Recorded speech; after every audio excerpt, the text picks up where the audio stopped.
So I finished 7 books in the month of November, and 4 of those books concluded book series. So let's play a little game called Who Stuck the Landing and Who Didn't?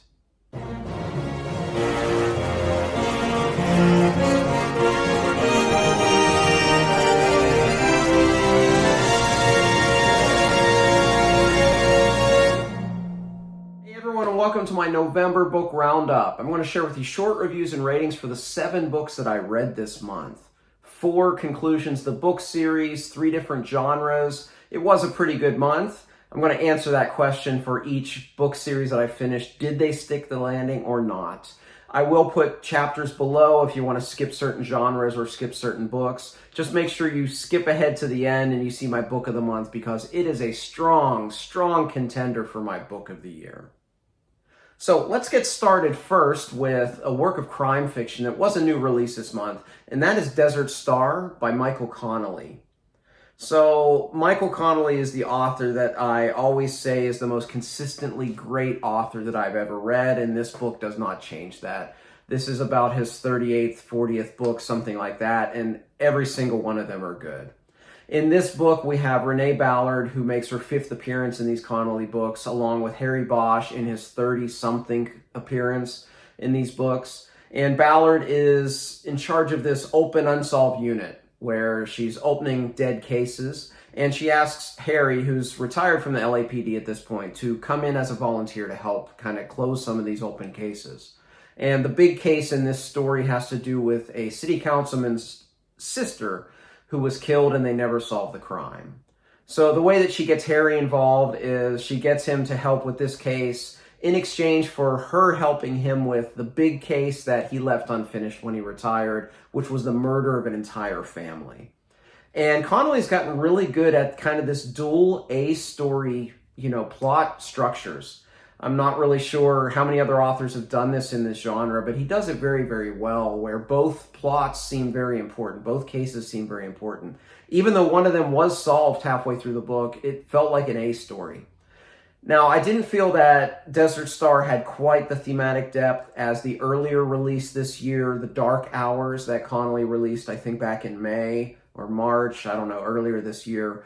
That one had a little bit more thematic depth, but this one still had some great twists at the end, brilliantly plotted, fantastic work of crime fiction. I gave Desert Star a 4 out of 5. Up next, we go into the science fiction genre, and part of this omnibus by Joe Haldeman, the first book is called The Forever War. And this is a book I read 10, 20 years ago. I don't remember. It's been a while. And it's a book that I, in the back of my mind, said, yeah, that's a top 10 work of science fiction for me. And those thoughts haven't changed having reread this. Haldeman took his experiences as a soldier in the Vietnam War and infused them into this story. And although it doesn't really go into like an allegory, except maybe a little bit at the very end, you do see those influences in there. For instance, one of the big science fiction concepts in this book is time dilation. So that when these soldiers are off fighting in space, years pass for them, but decades pass on Earth. So when they come back for the first time, you kind of get that feeling that you hear about soldiers do, the thematic beat that they don't feel like they belong anymore. And this was amplified by this scientific concept in this science fiction tale, and I thought it was quite brilliant. It's a really great work that's short. It's only 240 pages, and I was really impressed with it. It's a work of military science fiction, which is not my favorite, which just goes to show if I consider this a potential top 10 work of science fiction I've ever read, and it's a subgenre I don't like, I think that speaks to the quality of it. But if any of that sounds interesting to you at all, check out The Forever War by Joe Haldeman. I gave it a 4.5 out of 5. Okay, up next in the science fiction genre is the first finale I'm going to talk about in this video, and that is Children of the Mind by Orson Scott Card, which is the final book of the Ender Quartet, or the later Ender Quintet that they talked about. Before I talk about this book, I just have to mention that in about a week or two, I will release my big advice video, and I'll define all of the Enderverse, the Quartet, the Quintet, the Shadow series, these 11 months that I've been reading these books, so I can give you this video and talk about the entire series and give you my reading advice. So that's going to come out in a week or two. One of the bits of advice may be to skip a book or two, and this might be on the chopping block because Children of the Mind, I already gave a full review, so I don't want to rant about it. Check out that full review. I talked for about 8 or 10 minutes about this book, but it basically doubled down on the concept in Xenocide that I hated, that made me really, really hate that book, and it just continued that. So this was not a book I enjoyed. It's a very short book, less than 400 pages, that took me about twice as long as I would normally take to read a book of this length. And it was a bit of a disappointment because I really enjoyed how the last 3 books of the quartet, which kind of stand alone as their trilogy, began. I really enjoyed Speaker for the Dead. And then Xenocide at the end went off the rails, and this just kind of continued. So did Children of the Mind stick the landing? Absolutely not. My rating for Children of the Mind is a 2 out of 5. And my last work of science fiction this month is also a conclusion to a series, and that is Olympos by Dan Simmons, which is the conclusion of the Ilium and Olympos duology. So let me answer first. Did Olympos stick the landing? Kind of. I think kind of the end of this worked. Some of it didn't. So kind of a partial good landing for this one. But this duology was one of the most ambitious and largest scope works of science fiction I've read. To simply take Homer's Iliad and Odyssey and set it in space, set it on Mars, and then throw in there humans and post-humans and sentient robots, it's a really ambitious tale. And I didn't feel that Ilium brought things together very well, and they kind of came together here. There was an Odyssey of sorts. It wasn't the Odyssey of Homer, but it was a different character on kind of an Odyssey that I really enjoyed that aspect of it. I also enjoyed in this book, I felt that it was a lot better plotted and paced. I felt that in Ilium, especially at the beginning, he just throws you into the action and you get about 150 pages of just not knowing what's going on. And structurally, he just jumped from one story to another in consecutive chapters. Here, he stuck with storylines a lot longer and just switched point of view, so I thought it was a lot easier to read. And because of that, I felt the narrative was a lot more compelling. As for the ending, a lot of it worked for me. A lot of it was just kind of okay, a little bit unsatisfying. It's an ambitious work. It's one of those, I said when I finished this, that this does not rank in my top pantheon of favorite works of science fiction, but I have no regrets the time that it took to read these. So I gave Olympos the same score that I gave Ilium, a 3.5 out of 5. All right, on to the fantasy genre. I read from this collection a reread, which was Mistborn: A Secret History by Brandon Sanderson. It's a novella, and the reason that I reread it is the next book I'm going to talk about, of course, is The Lost Metal by Sanderson. And I knew that was coming out, and I just had a feeling that the events of this novella would be important in that book, and I was right. I can't really talk about a lot of specifics about Mistborn: A Secret History, but it's a very divisive work of Sanderson. There's kind of 2 camps. There's people that love it, there's people that hate it. Most of them, it has to do with the basic structure of what this thing is about. And as far as what it's about, I think I'm closer to the hate camp than love camp, but I do love this novella.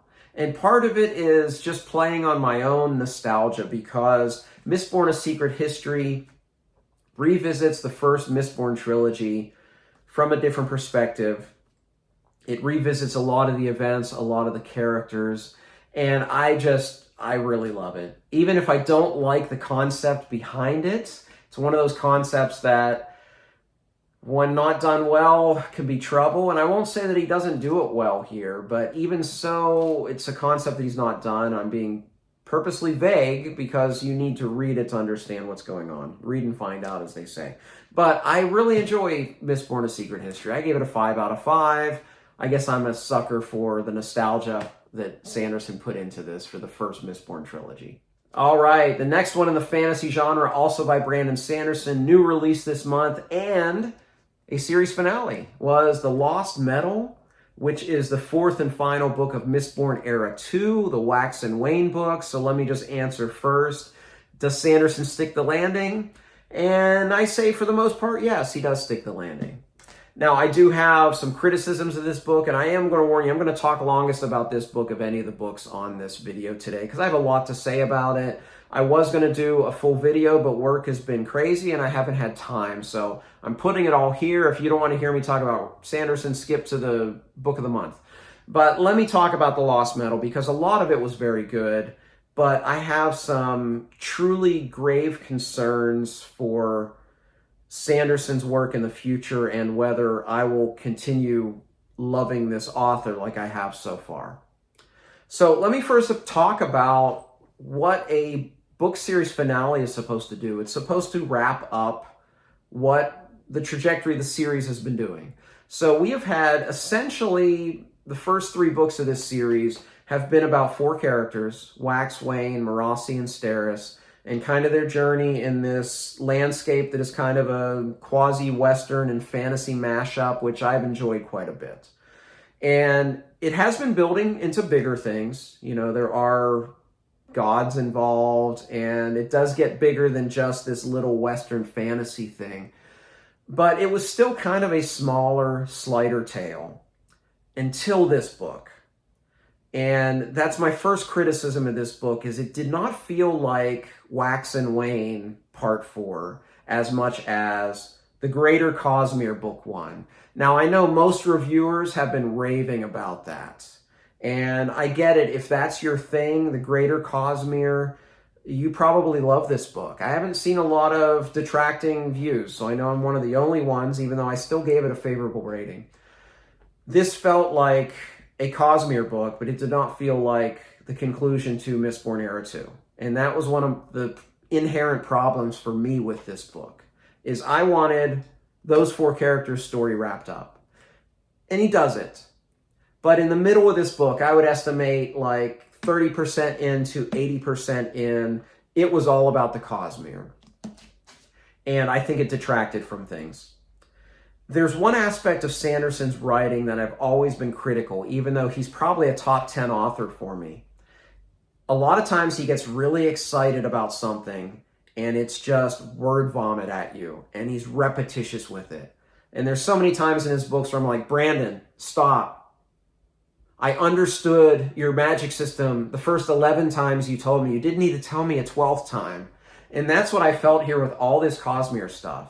I've always enjoyed the Cosmere things when they were like Easter eggs, like, oh, there's Hoyd, or seeing in Stormlight something that came from Warbreaker that those of us that have read all of these that we notice, I've enjoyed those, but here it was just done with not a lot of finesse. It was just kind of thrown at you. And all of a sudden, this felt like a Cosmere book instead of Mistborn Era 2. Which is what I was expecting as this book to be, because it's the conclusion of Mistborn Era 2.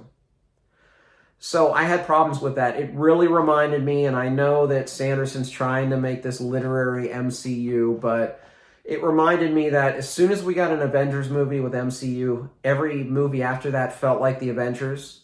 It didn't matter if it was Captain America or Iron Man or Thor. It was just another Avengers movie with a different title. Some people like that. I didn't like that. And I just wonder if at some point I have to part ways with this author, because that's what he's doing. I really hope he doesn't destroy Stormlight Archive like this, because I really felt that all of the Cosmere implications actually detracted from this book. So that's my biggest issue with this book. And I know I'm in the minority. I think Matt from Matt's Fantasy Book Reviews is the only reviewer I've seen that's been kind of on the detractor side about this. But I was not a fan of all of that. I thought it was just not done very elegantly, and it just kind of hit you over the face with it. Frankly, it disappeared at the end, and Sanderson did stick the ultimate landing to this book. But from about 30% to 80%, I have grave concerns about Sanderson's future as an author, to be honest. And if that came across strong, it's because I really do have grave concerns about his his future works, that they're all going to feel like the same, and it's just all about throwing everything together. And I didn't like that aspect of it. So what I did like was the ultimate ending of this. About 80% into the book, the big Cosmere things kind of fade into the background, and he talks about those four characters, and he ends their story superbly. One of them has a very emotional ending, which, even though I saw it coming a mile away, was written extremely well. There's a battle sequence at the end with Wax and Wayne and two big baddies that may be the best action sequence Sanderson's written.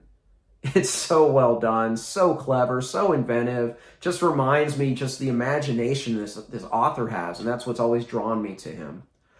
So I did talk probably more negatively on this mini review than positively, but I did give it a positive rating. My ultimate rating for The Lost Metal was a 3.5 out of 5. And I do look forward to the books that come out next from him. All right, and the final book I'm going to talk about today is Assassin's Fate by Robin Hobb. This is a kind of a double finale. This had to finish the Fits in the Fool trilogy and finish the entire Realm of the Elderlings 16-book series. So did Robin Hobb stick the landing? Absolutely, unequivocally, yes, Robin Hobb stuck the landing. In fact, she did it in such a remarkable way. I was reeling for several days after this one. Now, I can't talk spoiler-free about a book that's the 16th book that is built from all of these before it. So let me just give you some of the things of how it made me feel as a reader, and maybe that will tell you what this book was all about and what it meant to me. The last chapter of this book is 3 pages long, and the previous chapter is where all the events, what they've built to, and the big moments the entire series has been building to. And it was so powerful and so emotional that when I got to that last chapter, 3-page chapter, without exaggeration, it took me a half hour to finish it because I didn't understand the English language anymore. I could not read the words and understand what I was reading. I would read a sentence and immediately forget it. And it took so long because of what I had just experienced, the anguish and everything that happened before it.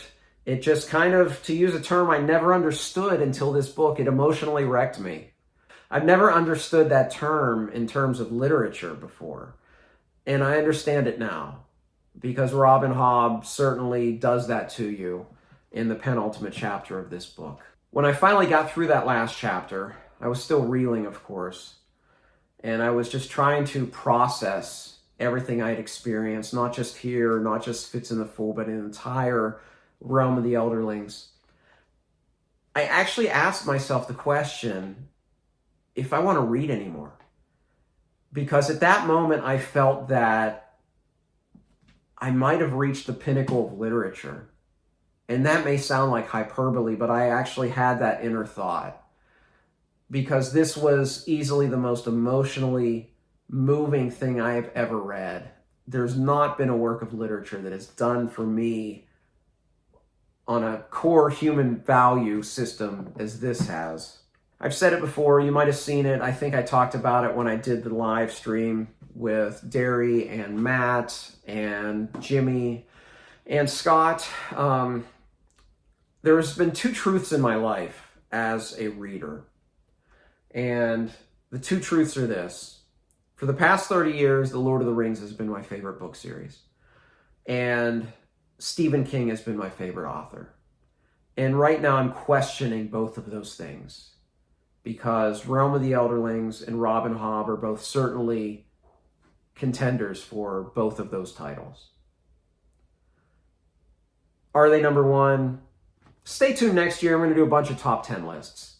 When I get to there, maybe the recency bias will be gone, but they're certainly both in both of those conversations. So Assassin's Fate is a home run of a finale. It's the finest finale to a book series I've ever read. One of the greatest book series I've ever read. One of the greatest literary journeys I've ever embarked upon. My favorite literary character of all time and potentially my favorite author. So, of course, Assassin's Fate, Book of the Month, November 2022, and a strong contender for my book of the year. Well, I hope that was coherent. Every time I talk about Robin Hobb, I swear that I feel like a schoolboy that's tongue-tied and sees his crush in the hallway and doesn't know what to say.